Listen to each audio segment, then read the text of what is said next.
दोस्तों, यूरोप का नाम सुनते ही लोगों का ये रिएक्शन आता है कि अरे वहाँ पर जाकर के तो मैं 1.5 लाख महीना कमाऊंगा, 2 लाख रुपए महीना कमाऊंगा, 3 लाख रुपए महीना कमाऊंगा।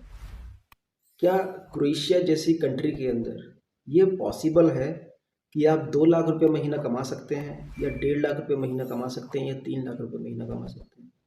क्या एजेंट जो आपकी आंखों में सपने दिखा करके आपको यहाँ भेजते हैं कि आपकी सैलरी 1500 यूरो है, आपकी सैलरी 1800 यूरो है, क्या ये चीज़ पॉसिबल है कि आप रियलिटी में यहाँ पर इंडिया के 2 लाख महीना कमा सकते हो, या 2.5 लाख रुपये महीना कमा सकते हो, या 1.5 लाख रुपये महीना कमा सकते हो?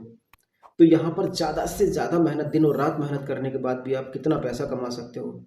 अनस्किल्ड वर्कर मैक्सिमम कितनी अर्निंग कर सकते हैं, और स्किल्ड वर्कर मैक्सिमम कितनी अर्निंग कर सकते हैं, उसके बारे में आज आपको बताऊंगा कि ज़्यादा से ज़्यादा अर्निंग आप कितनी कर सकते हो। ये बातें सिर्फ हवा में हैं कि 1.5 लाख, 2 लाख, 3 लाख, या फिर इनकी कोई रियलिटी भी है कि आप इतना पैसा कमा सकते हो? तो दोस्तों, क्रोएशिया में मैं आपको बताऊं, जो लोग steel fixer, shuttering carpenter, gypsum carpenter, plumber, इस कैटेगरी की जो जॉब में आते हैं, वो ज़्यादा से ज़्यादा उनकी सैलरी होती है 850 यूरो या 900 यूरो सैलरी उनकी होगी। 800 यूरो से ज़्यादा सैलरी नहीं होती। ओवर टाइम उनको हद से हद मिल जाएगा तो 2 घंटे का मिल जाएगा, 1 घंटे का मिल जाएगा, गर्मियों में हो सकता है 3 घंटे का भी मिल जाएगा। तो इस स्किल्ड के वर्कर ज़्यादा से ज़्यादा अगर यहाँ पर कमा सकते हैं तो गर्मियों में 1200 यूरो हद से हद कमा सकते हैं, और ठंड में 900 यूरो हद से हद कमा सकते हैं, या 1000 यूरो। तो ठंड में आपकी अर्निंग मैक्सिमम 80,000 रुपये से नहीं ज़्यादा हो सकती।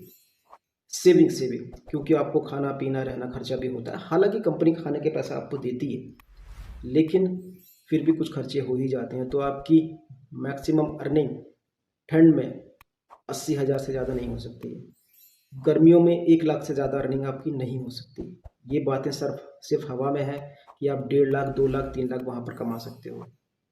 तो इस कैटेगरी के वर्कर यहाँ पर 80,000 से ज़्यादा नहीं कमा सकता किसी भी तरीके से। दोस्तों, बात करता हूँ फूड डिलीवरी वर्कर्स के लिए। फूड डिलीवरी वर्कर्स यहाँ पर ज़्यादा से ज़्यादा कितनी अर्निंग कर सकता है? तो फूड डिलीवरी वर्कर्स कितनी भी मेहनत करेगा, 12 से 14 घंटे भी अगर यहाँ पर काम करेगा तो हद से हद वो 12 से 1400 यूरो कमा सकता है। बहुत मेहनत करेगा तो 12 से 1400 यूरो वो कमा लेगा, इससे ज़्यादा नहीं कमा सकता।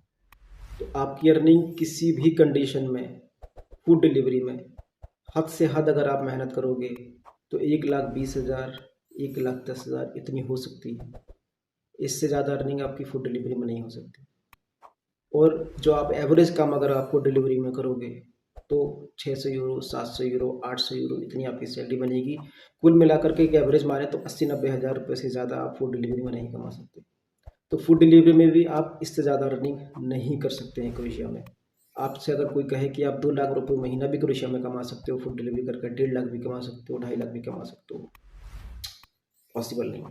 इम्पॉसिबल बात है ये कि आप फूड डिलीवरी करके इतना पैसा आप कमा लो।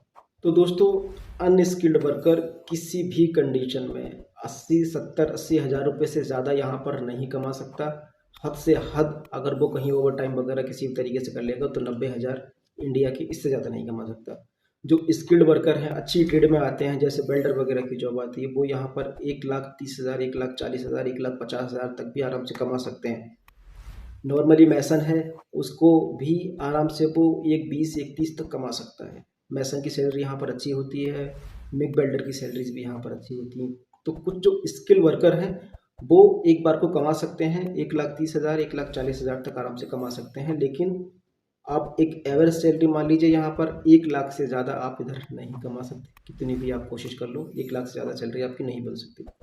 तो जो भी अगर आपको सपने दिखा रहा है कि आप 1.5 लाख कमा सकते हो, 2 लाख कमा सकते हो, 3 लाख कमा सकते हो, इम्पॉसिबल बात है ये, खास तौर पर क्रोएशिया में। इसके आसपास की भी जो कंट्री हैं वहाँ की भी लगभग लगभग कान इधर से पकड़ लो या उधर से पकड़ लो, एवरेज सैलरी लगभग 1 लाख के आसपास ही बैठती है।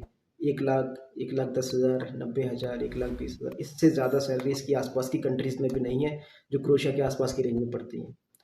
अगर आपको हाई सैलरी के लिए सोचना है तो फिर Germany, Netherlands, Norway, Denmark, Belgium, इन कंट्रीज़ के बारे में सोचना पड़ेगा।